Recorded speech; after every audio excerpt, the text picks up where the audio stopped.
Yo, what's going on today, YouTube? Welcome back to the channel, guys. It is Rikar here, and today, since you guys really enjoyed yesterday's M16 versus AUG breakdown, I'm going to be breaking down the difference in which is better in the comparison between the FFAR and the MAC10 as a secondary. As everyone knows right now, the FFAR seems to be taking over Warzone, but is it really? The MAC10, I think, is very slept on right now, guys, and I'm going to go through a complete comparison of the two guns, break them down, show you guys the best builds for them. Both are obviously viable guns, but I think there's a little bit of interesting information that is not being said about this MAC10 right now. A lot of people think it was nerfed and the FFAR is just kind of taking over the world, but I think there's a little more to it. But before we do jump into it today, guys, make sure you guys do like the video, give it the good old thumbs up, subscribe to the channel if you guys want to support me and come back to the channel for more videos. And comment below, guys, what your guys' thoughts on this right now is, or if you think I'm kind of crazy to think that there is even a comparison right now. So let's jump into it, guys. I appreciate y'all. Let's do it. So let's jump into it, guys. So first off, there's a Warzone website. If you guys haven't heard it before, warzonerank.com. I'm right here for you. It has tons of stats, all kinds of things that you could ever want to see. But they actually rank weapons by KD on this website. It doesn't have, obviously it's not going to have everyone's stats, but it does do a very good job of taking anyone that has ever imported their stats into this website, which a lot of people use this website. If you haven't heard of it before, definitely look at it. It has some really cool stats.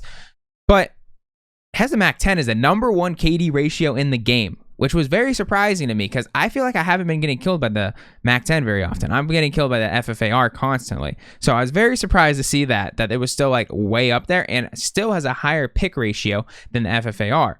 So going into this comparison, we're neck and neck right off the bat just based on stats, slightly leaning towards the MAC10 because it has a higher KD ratio and a higher pick ratio. With the higher pick ratio, you think the stats would drop a little bit because you'd think worse people are using it at some point that it would drop the KD, but it did not. So let's jump into the builds, guys, and we'll get a little bit more into it. Alrighty, let's jump into the builds here, guys. So MAC10 FFAR, one of my favorite classes to run together personally, and let's talk about each build specifically here. So if you haven't ran this class is made for pushing people consistently. But if I'm running these guns, I'm running these same builds on different classes as well. So the builds are going to be exactly the same. I just usually run it with like another AR or a sniper, and both of them work with ARs and snipers. So hand in hand, these guns are basically doing the same thing essentially in the gameplay wise, because you're there to use it in the short to medium range. Because this build here, seems as almost every pro has transitioned that runs the MAC10 still to this build. Like this build right here is very, very consistent.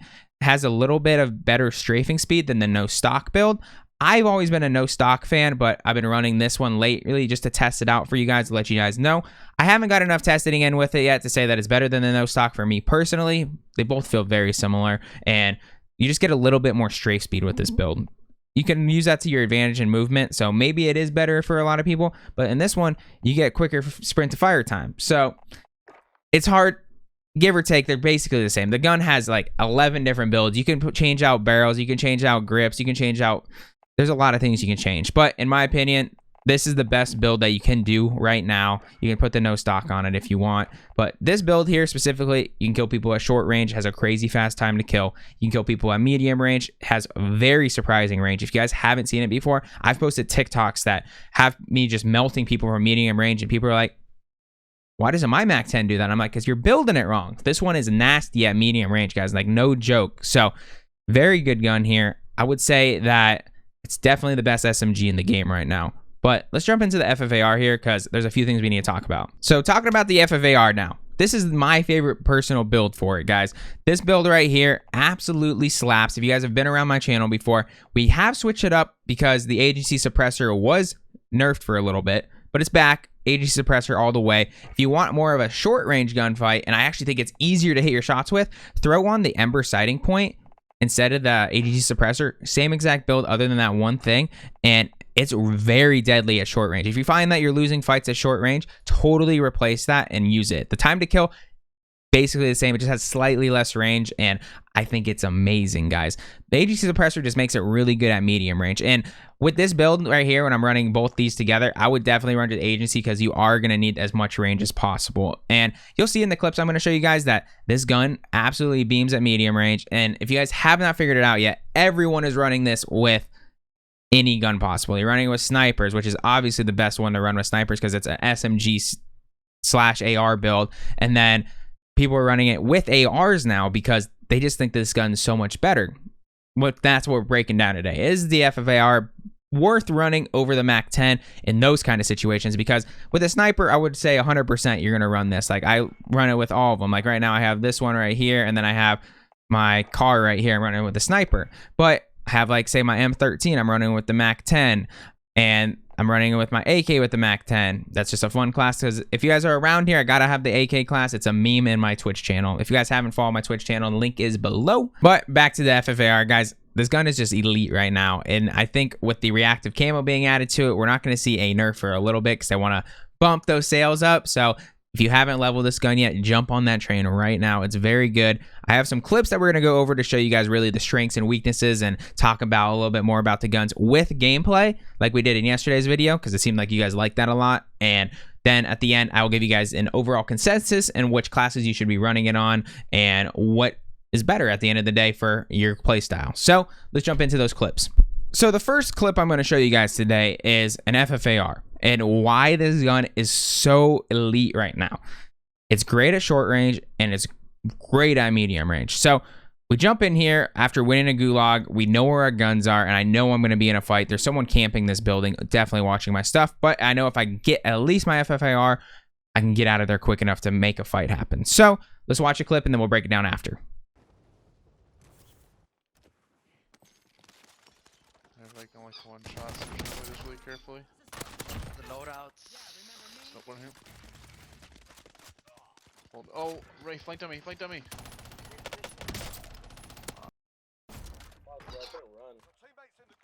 So you were able to see there, I absolutely melt the first guy because I sneaked a couple headshots in at short range. There's no way to even counter that because I hit headshots.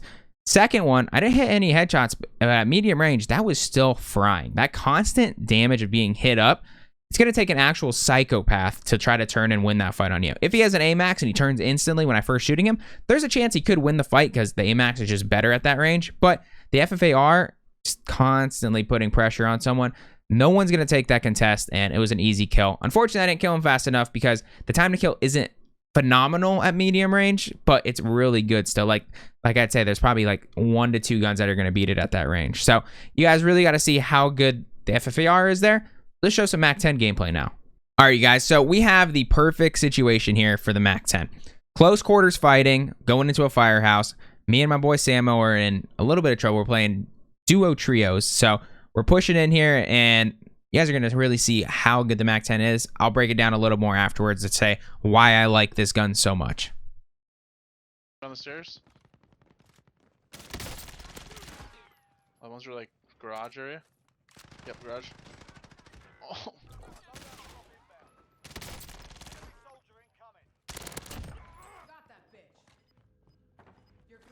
I can't.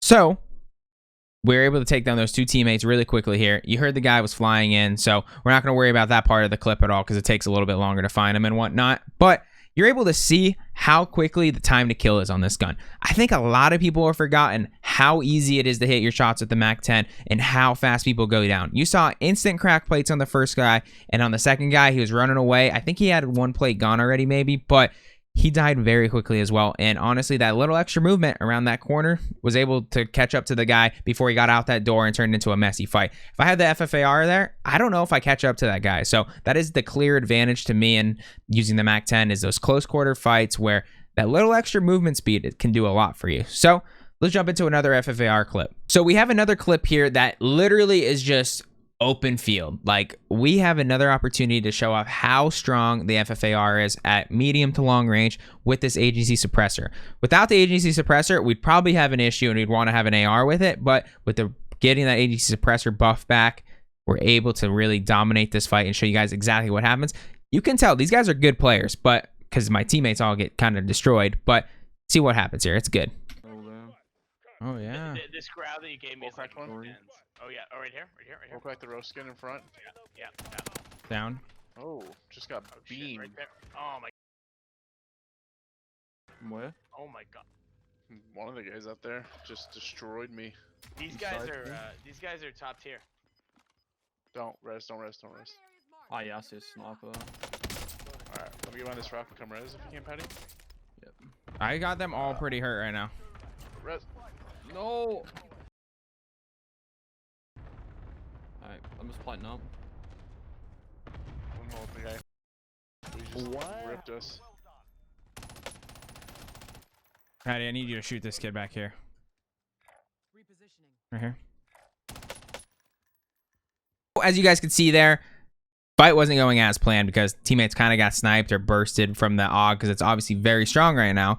But you're able to see how strong that FFAR is at range. The FFAR is one of the fastest killing guns in the game, and that medium range to long range that we were at, perfect. Like, you couldn't ask for a better situation. Open field, just ready to go. My teammates took some of the distraction off me, so we were able to get a couple quick downs, got that cluster strike there, and really showed off how good the FFAR is. So let's jump into one last MAC10 clip, and then we'll come to a consensus. Another clip here where movement speed is critical. I have our teammate down here on the ground, and I have to chase this guy down the stair steps. With the MAC10, I am able to do that. And honestly, you're able to really snap onto people's heads. In my opinion, you'll see how easy it is to line up this headshot just due to being able to catch up, because I think this other guy was running with an AR, and you can really position yourself in such better situations when you're running an SMG. It's kind of similar to the first fight where the SMG allows the smarter player to win more fights, but the FFAR allows you to just bruise your way through. So there's two ways you can kind of look at these fights, but let's watch a clip.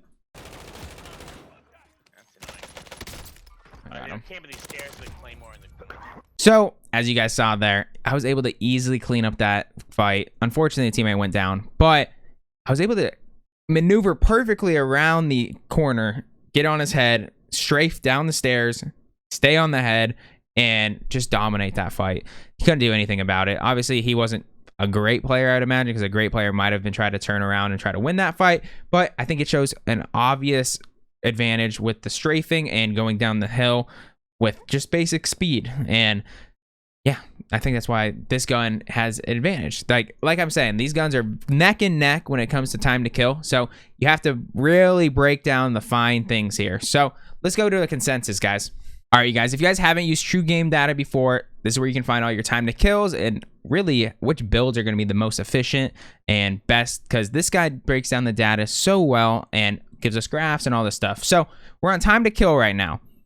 Distance here on the bottom, time to kill on the side. Obviously, higher is worse, lower is better. So purple here is the FFAR, orange is going to be the MAC10.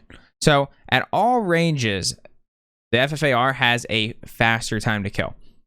Kind of saw that coming because time to kill wise, the gun's pretty ridiculous right now. But if you look at it in the close range, it is very similar. What we're at 0.05 of a second difference in this short range. If you get out to the 40 meters, you see a little bit significant different, but that's still a pretty good time to kill at that 40 meter mark, which for an SMG to actually have a almost under a second at that medium range, that's competing with guns like the Kilo and the M4, which is pretty impressive, guys. So don't sleep on the MAC10 at range. Like I was saying, like this gun is a sleeper, and a lot of people like to run it with snipers because of how good it is. I think in general, the FFAR is way overtuned right now. So you want to run this with a sniper instead if you really want to win games, but you can definitely run the MAC10 as well. Both of these guns are very efficient in time to kill, and I just wanted to show you guys that stats before we get into it, because it's always good to have a little extra stats, right?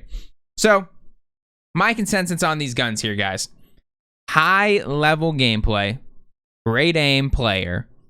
You're probably going to be running the FFAR right now. It's a little bit higher skill cap, I think, to use, just because you have to be a little bit smarter on your positioning because you don't have the movement speed. And then you can really just win just purely off hitting your headshots. Like the time to kill is just so ridiculous on this gun that the FFAR just wins, period. That's just how it is. And then you have the MAC10, where in my opinion, if you're not as high skill level player, I think it's an easier gun to use straight up in close range fights at least. Remember, we're talking about overall gun. Yes, we can talk about maybe the FFAR is a bit better, but in close range fights, I think this is a easier gun to use. I legitimately do. Obviously, the guns are built very similar with strafing builds, and I just think it's way easier to hit your shots with this. This gun can just get a little out of control for people, and I don't love that. I do not love that about it. So going forward, Like I said at the M16 and the AUG video, these guns are very much neck and neck. I would just slightly give the edge to the FFAR at the end of the day until it gets nerfed. I think that this gun right here, the MAC10, is going to be in the same position as like the MP5 originally was, where it just is not going to get touched. This is going to get touched, and this is eventually going to become the meta again. So don't sleep on your MAC10s, guys. I think that you can win probably 90% of your fights. Unless the person is cracked and is using this, you're going to win 90% of your fights if you hit your shots with the MAC10.